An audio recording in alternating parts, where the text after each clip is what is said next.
Herren. He is a former member of the Boston Celtics, played in the National Basketball Association, was recently at the NFL Rookie Symposium, and he's joining us here in Huddle on 840 Fox Sports Radio. Good morning, Chris. How are you? Good morning. How are you? Doing very well. Glad you could join us this morning. Yeah, no, it's good to be on. Thank you. For some of our listeners that may not have, the total concept, we have a young demo that may not have heard of you. Tell us a little bit about yourself. Well, as you said in the introduction, I'm a former NBA basketball player that played for the Boston Celtics, Denver Nuggets. Traveled the world and struggled mightily with substance abuse for many years. What led to the substance abuse? Was it just because it was something that was readily available to you? No. That substance abuse starts at an early age. When you start drinking and smoking, some people are predisposed to genetically having a tougher time with it. And I started drinking in high school and smoking, and that led to other things as I got older. And just kept snowballing, shall we say? To say the least, yes. And at what point, can you tell us what it is that you were addicted to? Because I've heard many different stories. I was addicted to many things. Heroin was the last thing I had was found overdosed in my vehicle, so a few occasions. So heroin was the drug that probably took me on my darkest journey for about 10 years. That was a long 10-year trip down the road of heroin. Yes.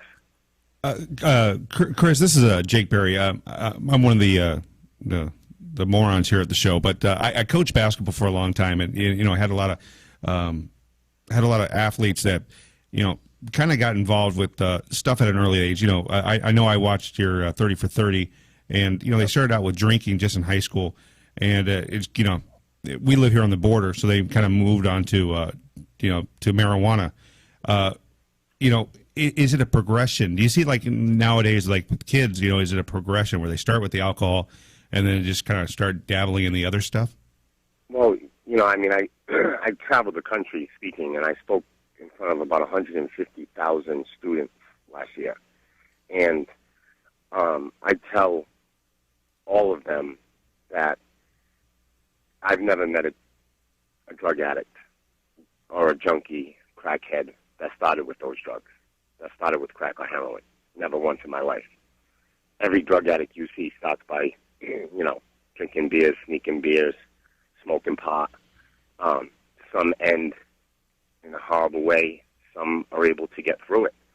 Unfortunately, as a society, we've kind of stepped aside and let kids be kids. It's a phase they're going to go through. Some kids make it through the phase, some kids don't. And that's the reality of the situation. There is no gray area. And I see that on a daily basis. I saw that with my high school buddies, who all aspired to be college graduates and Division I, Division II athletes. They wrote a book on us in high school called Forever Dreams, and 7 of us turned out to be heroin addicts. And our parents were politicians, doctors, lawyers, nurses, police officers, probation officers. Never once at a high school party, smoking pot and drinking beer, did we say, at 35, we can't wait to be struggling with substance abuse. But that's just the way it plays out. Was it something that was predominant? You don't want to say predominant, but on your team, in your neighborhood, was it just something that was running rampant? No. It wasn't something that you were all at one party and somebody said, "Hey, let's have a few beers," and it's went from there. No, not at all. The book. If the author of the book was on, he would tell you that he would have never imagined that the 7 of us would turn out how we turned out. I played 90 games a summer of AAU basketball. I was a McDonald's All-American. I traveled the country playing. I was doing photo shoots for Sports Illustrated at 18 years old, and I wasn't home most weekends to go out drinking. It's just something, and we have to embrace that, science has proven that your percentages go up if it's in your family, and, you're genetically predisposed to struggling with it if you keep going. Chris Herren, a former member of the Boston Celtics and Denver Nuggets, joining us here in the Huddle on 840 Fox Sports Radio. Recently, you were at the NFL Rookie Symposium talking to them. Tell us about that experience. It was a great experience. I do some of the NFL stuff. I did a symposium. I'm heading to speak to the Green Bay Packers, the Patriots. I do some of the NBA stuff, but Michael Vick was on stage before me, and Pac-Man Jones before him. And, I came up on stage and I wanted to get their attention quick. And I told them that there's more junkies and drunks in the room than there are Pro Bowlers. That's a fact. So pay attention. Ryan Leaf sat in those seats at the second pick of the NFL draft. Did he ever think, wow, I'm going to be breaking into houses in Montana in 15 years? And there's hundreds of those names. They just disappear. Those names, hundreds of others of Ryan Leaf, thousands, they just disappear into the sunset. Nobody ever hears from them again. So, I spoke to them. I told them my story. I told them that I sat in their seat and I listened to someone just like me come into the symposium when I was a rookie in the NBA. And I said, this is a joke. I smoke pot. I drink beer. I go out on weekends. Leave me alone. I'm never going to be what you're talking about. I wish I could go back. And it didn't happen. No, of course it didn't. I went on. I was introduced to Oxycontin in between going into my second season with the Denver Nuggets.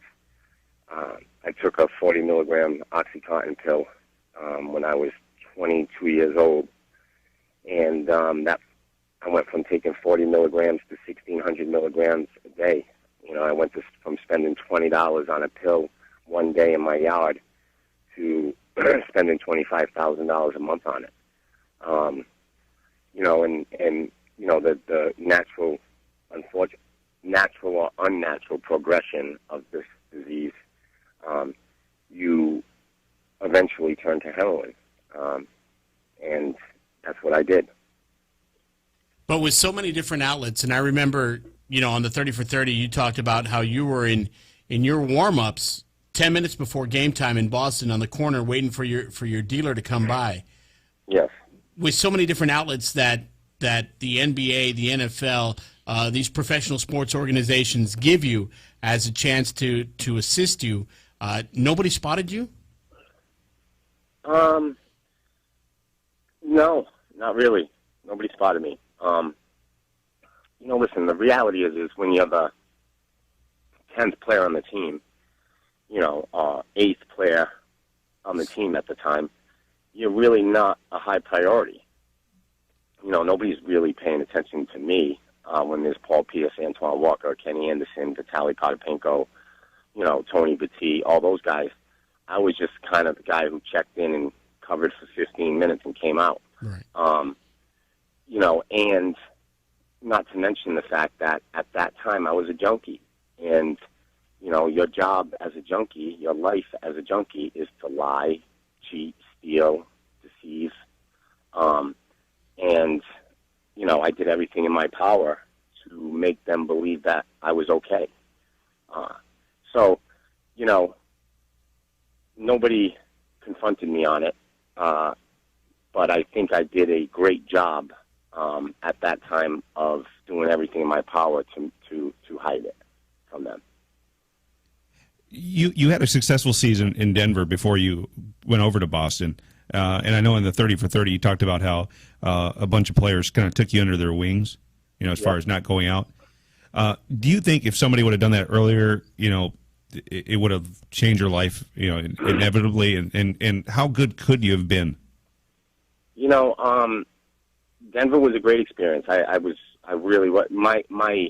believe wholeheartedly that my addiction went dormant that year because of those guys. It wasn't treated. It wasn't addressed. It just kind of went away for a little bit because I was around guys that weren't going to allow it. You can never be with those guys for the rest of your life, so I believe it would have came out eventually at some time, maybe later on in life. As far as looking how good I could have been, I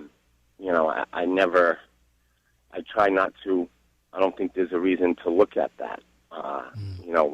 Life is too good today for me to worry about what's behind me, and that's cliche, whatever you want to call it, corny. The reality is I could care less how good I could have been.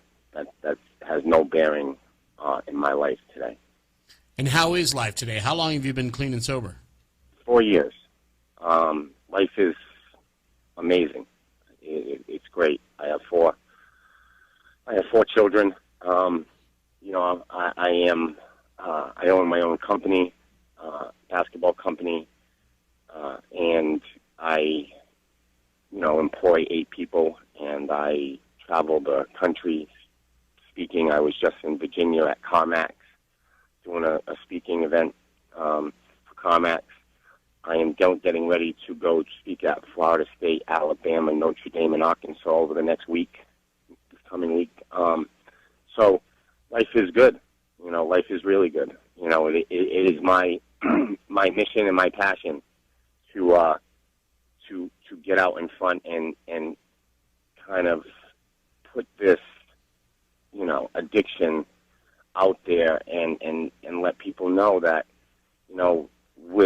with treatment, lives can be restored, and not only the addict's life, but the family's life.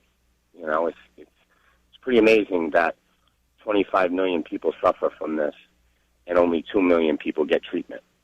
It's kind of sad, and it's also sad that 90% of all of these stories start in the teenage years, and my goal is to inspire kids to know that they don't have to do that. They don't have to drink and smoke and take ecstasy and trip on mushrooms and to have the high school experience.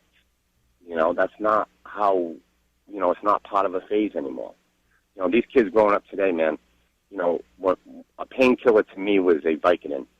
A painkiller to kids nowadays is a Percocet 30 or an Oxycontin, which is heroin in a pill. Adderall, kids are taking Adderall, in 7th, 8th, 9th grade, which turns into cocaine in 11th, 12th, in their freshman year of college. So these kids are exposed to hardcore drugs at a very, very young age, and I see it. Every day. I was at a school where a 7th and 8th grader were found with needles in their arm, dead in the bathroom. That's 13 and 14-year-old 2 boys.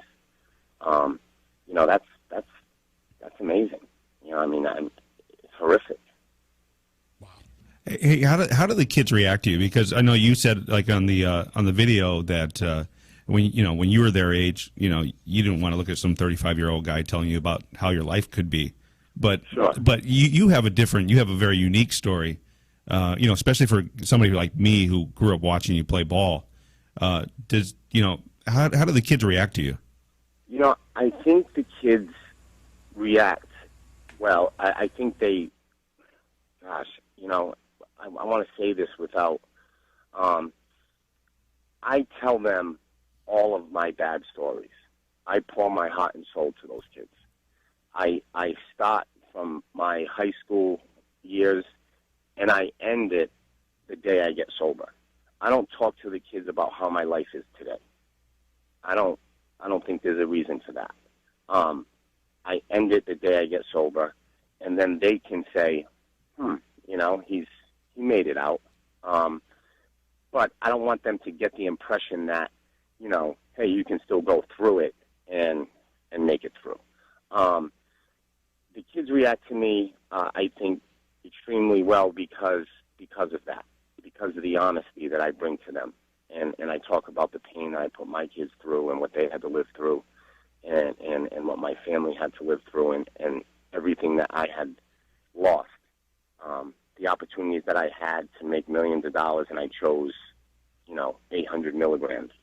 I think they say, like, wow, this guy's no joke. He's not coming in here giving us a bunch of statistics. He's not coming in here in a police officer's uniform.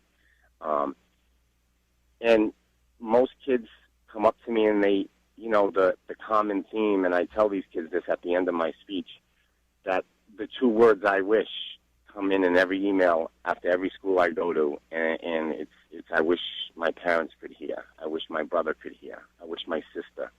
I wish my friend was here. He's no longer with us.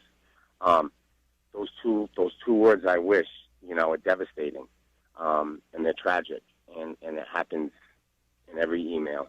And I think my honesty to the children, what that does is it invokes them to share their story. So they'll type in an email to me what's going on in their life, and I'm probably the first person they've typed it to. And that starts the process of, like, kind of healing, and it's humbling for me. So, I get some horrific stories from high school, middle school, college kids, but on the same token, it's it starts a process of those kids of kind of letting something go. Chris, how has the Celtic family, the Nugget family, the NBA in general, welcomed you back into their arms after this 30 for 30? They've been great. They really have. Celtics have been amazing. I haven't had much contact with the Nuggets. I'm far away from Denver. But the NBA has been amazing. I started a nonprofit where 100% of all donations go to helping children who are affected by substance abuse and getting parents with children into treatment. So my nonprofit, the Herren Project, helps people pay to go into treatment because Chris Mullin paid for me. If it wasn't for Chris Mullin, I probably wouldn't be here today. It was a phone call to say, I have the resources, I'll get you in, my wife and I want to pay, will you please go? And if he wasn't there, my insurance only gave me 5 days. I was being discharged 5 days later after being pronounced dead on the side of a road. But he picked up where my insurance left off, and that's what the Herren Project does. And the NBA has been very supportive of that cause. People can log on and check out the herrenproject.org, the Herren, HERREN project.org, and assist and make a donation to Chris Herren's nonprofit organization. Chris, on the national level, obviously, the NBA.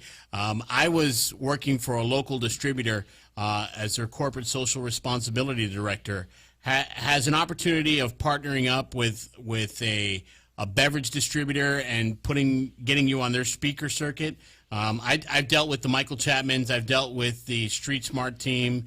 Has that been something that's been offered to you by chance, or not yet? I have been extremely fortunate to stay busy on this speaking circuit. Okay. I'm kind of going into April of next year. Wow. And I've been doing it now for about almost 2 years, and I've been able to sustain this, and I believe it's something that I had a God-given ability to play basketball, but I also believe I have an ability to passionately try to connect with people, and so who knows what's coming down the road. I know one thing. When I was 3 months sober, I never thought this would be it. When I was 2 years sober, I didn't think I'd be doing something like this. I was a repo man. I was an assistant tow truck driver for a year, making $25 a car. when I was 2 years sober. And my life has drastically changed, one day at a time. I love how you, and I don't want this to sound rude. We had a professional hockey team down here in our market in South Texas, and we had this incredibly gifted, fast skater come onto the team out of nowhere. And when I asked him, I said, "Where have you been? You know, what's taking so long?" He says, "I was in rehab for a year and a half." Yeah. And it was one of those things where you just, it shocked me because I wasn't accustomed to, the guy comes into the penalty box and it's like, "Where are you from?" And, they tell you where they're from. But this guy just came out and said, "I've been in rehab for a year and a half." And Wow. when I asked, what was the addiction, he was like, Oxycontin. Yeah. And he said, if it wasn't for this demon that I'm fighting, I would be at higher ranks in the hockey world. Sure. And to see the confidence and to see his ability to bounce back like that, and to hear your story and to see that, you were dead 4 times. Yeah. And to see that you're taking this mission, that you're here for a reason, you're here for a purpose. No doubt. And one thing I've learned, I'm an old 36 years old because of my life experiences. And, one thing I learned, that there is no greater feeling than being a pro at being yourself, and that's just the reality of it. I am extremely comfortable with where I'm at today, no matter what. And whether it doesn't have to be basketball, it doesn't have to be hockey. It's the little things that make the difference. And and as I said in the documentary, one of my greatest gifts of my recovery, obviously, my kids, but personal experiences is when I finally realized that after 14 years, I started shaving and brushing my teeth in the mirror again. I did that behind a curtain for 14 years. And at a year sober, one day I realized, what? I can't believe I'm doing this in front of a mirror. And it took me 14 years to find that peace. And it took me a year of recovery. So, there's a lot of people out there. I mean, that kid's blessed to get a year and a half in treatment. I just think it's a shame that our country, this is a treatable disease. It's treatable, but yet we don't treat. In my home state, Massachusetts, which is tiny, 2 people die a day of a heroin overdose, and the average length of treatment that a heroin addict gets is 4 days. So you can shoot heroin for 20 years, walk into a hospital, and they're going to kick you out after 4 days. And 2 people will die that day. And the national average is pretty much the same. And it's tragic, because, the reality is it's not just the addict. People can step over junkies on street corners and see them begging and say, "Oh, look at these people." But those people have kids. Those people have moms, dads, aunts, uncles, brothers, sisters. And think of all the people that will heal if they're given an opportunity to get that treatment. And I was just on a major radio show, and they said, well, the success rate sucks. But the reality, the success rate sucks with pancreatic cancer, but we still treat it. Right. We still do it. But we don't do it with drug addiction. And, my kids, have benefited greatly and will be forever benefiting, one day at a time if their dad stays sober, but from those 6 months, 7 months of treatment that I received. Right. Instead of the 5 days and you're out the door. Yeah, who can do it? You went through several 5-day treatments, and that was the thing. Who can do it? That's an emergency room. Detox is an emergency room, and then there's no care afterwards. Alcoholics. I mean, come on, man. My father struggles. He's 57 years old. He was a state representative in Massachusetts for 18 years. He worked for the state order for another 18 years. When he checked in after too many Miller Lights, too many days, too many nights of Miller Lights, they gave him 12 days after 36 years of serving the state of Massachusetts. Wow. His insurance gave him 12 days to fix a 40-year drinking problem. That's ridiculous. That's And until people start standing up and saying, like, wait a second, we can beat this, and we don't have to keep stepping over, not only the junkie, but his whole family. unfortunately, I think there's too many people getting rich over the constant stepping over the junkie and the family, and that leads to where we're at right now. Well, what happens is, and I run into this all the time with my nonprofit, and with going into fundraisers at the Harvard Club, the Yale Club, all these people who have all this money, they don't really want to acknowledge. It's like, nah, it doesn't really pull at me, right. and it's okay, it will pull at you when your niece shows up at your doorstep, or your son comes home from prep school, then it will pull, yeah, and then it's too late, so let's stop being too late, let's stop being a step behind in this and get proactive rather than reactive, and that's my mission. My mission is to get out there and make people proactive with this. I mean, I have a great relationship with partnershipfordrugfree.org, and they have this amazing stat that if you put a shot of vodka, a blunt, marijuana blunt, and a cigarette on a table, 82% of our teenagers would choose the shot, the blunt, and then the cigarette. They feel that the cigarette is the most harmful of all three. And kudos to the American Cancer Society for those commercials, because my 13-year-old boy, he'll change the channel when he sees the hole in the throat. right. But why aren't there commercials like that for drug abuse? Why aren't they advertising the devastation that marijuana, alcohol, and other drugs can cause, like they do for tobacco? And my goal is to make every kid look at all three of those things and say, they're all bad, man. I'm not picking one of them up. Yeah, let's pick up the basketball and go to the court.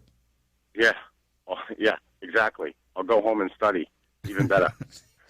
Chris, we appreciate the time. We appreciate your candidness. Again, if somebody wants to make a donation, it's theherrenproject.org.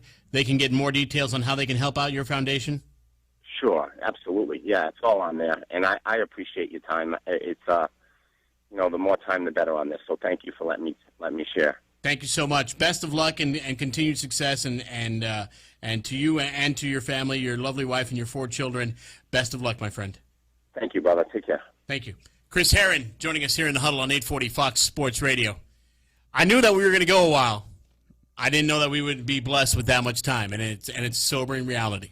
Yeah, I mean, especially for our last show, to get somebody in like that. Yeah.